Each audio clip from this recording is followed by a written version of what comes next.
প্ৰধানমন্ত্ৰী নৰেন্দ্ৰ মোদীক ব্যক্তিগতভাৱে ভাল মানুহ আখ্যা বলিউডৰ এসময়ৰ জনপ্ৰিয় অভিনেত্ৰী তথা কংগ্ৰেছৰ নেত্ৰী উৰ্মিলা মাতোণ্ডকাৰ। অৱশ্যে মোদীৰ ৰাজনীতিৰহে বিৰোধিতা কৰে উৰ্মিলাই। নিউজ 18ৰ সৈতে হোৱা এক আছুতীয়া সাক্ষাৎকাৰত এই মন্তব্য বলিউডৰ এসময়ৰ জনপ্ৰিয় অভিনেত্ৰীগৰাকীৰ।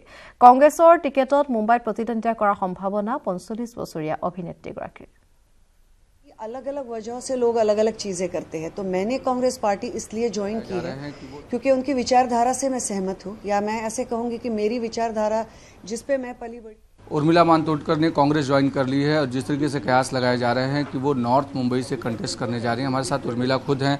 उर्मिला जी, आपने कांग्रेस ज्वाइन की है, क्या क्या ऐसे प्रमुख चीज़ें थी जिनको आप कांग्रेस आपको अट्रैक्ट किया और कांग्रेस आपने ज्वाइन किया? देखिए, मुझे लगता है कि हमारे भारत की जो सोच है, मूलभूत सोच है, वो हमारे संविधान पे बेस्ड है और उसके साथ साथ चलने वाली कांग्रेस मुझे लगी और इसलिए मैंने कांग्रेस पार्टी में ज्वाइन करने का निर्णय लिया है। तमाम सारे लोग जब आपने कांग्रेस ज्वाइन किया तो तमाम सारे लोगों ने अलग अलग सवाल खड़े किए, ट्रोल किए, इसे कैसे देखती हैं? क्या किए? जिस तरीके से ट्रोलिंग किए। मुझे लगता है ट्रोलिंग सब चीज़ों का एक हिस्सा है, तो उसे ज़्यादा सीरियसली नहीं लेना चाहिए। मुझे लगता है जो लोग बेचारे ट्रोल कर रहे हैं शायद 5 बरस में जो अनएम्प्लॉयड यूथ है उसमें से हो, तो मुझे उनके प्रति बहुत दुख है, मेरी संवेदना है उनके साथ, my heart is with them. लेकिन मुझे नहीं लगता that is the youth of the country. मुझे लगता है, मुझे पूरा विश्वास है हमारे देश के नागरिकों पे और उनकी सोच पे। प्रधानमंत्री को लेकर लगातार लोग कह रहे हैं कि ऐसा अच्छा प्रधानमंत्री, इस तरीके से सही डिसीजन लेने वाला, क्विक डिसीजन लेने वाला प्रधानमंत्री पहली बार मिला है देश को। कौन लोग आप कह रहे हैं?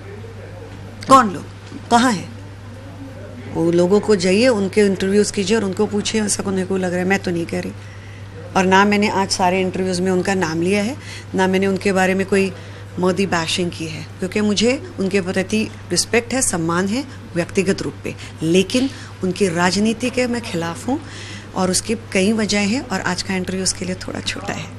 सरकार को लेकर के जिस तरीके से कामकाज चल रहा है, क्या आप उससे खुश हैं कि पिछली गवर्नमेंट ने जो काम किया या फिर उसके पहले जो कांग्रेस ने किया उसमें बेसिक फ़र्क है? देखिए, जाहिर सी बात है कि इस सरकार के गवर्नेंस या गवर्नमेंट से खुश नहीं हूँ, इसलिए उस पार्टी को ज्वाइन किया है। बहुत ही बड़ा कदम उठाया है कि जो पार्टी केंद्र में नहीं है, सत्ता में, उनको ज्वाइन किया है, तो जाहिर सी बात है कि उससे खुश नहीं हूँ। लेकिन इसके पहले या उसके पहले या उसके पहले हर वक्त हर चीज़ सही होगी ये ज़रूरी नहीं है, लेकिन कदम सच्चाई की ओर बढ़े ये बहुत ज़रूरी है।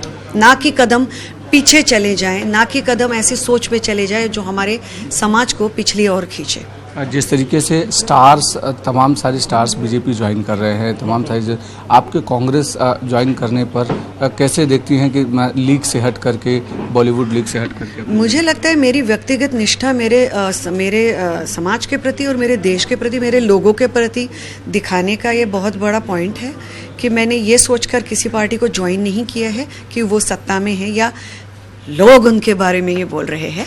तो मुझे लगता है इसके बाद मैं जब भी बात करूंगी लोगों तक मेरी बात ज़रूर पहुंचेगी। एक आखिरी सवाल ये है कि गोपाल शेट्टी अगर आपके सामने जिस तरीके से उम्मीदवार हैं बीजेपी के, आप नॉर्थ मुंबई आती हैं, तो कौन कौन से बेसिक मुद्दे होंगे आपके जो कि आम लोगों के बीच में लेकर जाएंगे आप? अगला इंटरव्यू नहीं करना चाहते? अरे मेरा नाम तो आने दीजिए, पहले ही बोल के सब रह जाऊँ, अगले इंटरव्यू में ये सब। Thank you. बिल्कुल, तो जिस तरीके से यहाँ पर उर्मिला मातोंडकर कह रही है कि अभी बहुत सारे ऐसे मुद्दे हैं जिन पर बातचीत करना बाकी है और वो कांग्रेस के साथ पहले भी थी और आज भी है। कैमरामैन के साथ अभिषेक पांडे, मुंबई, न्यूज़ 18 इंडिया।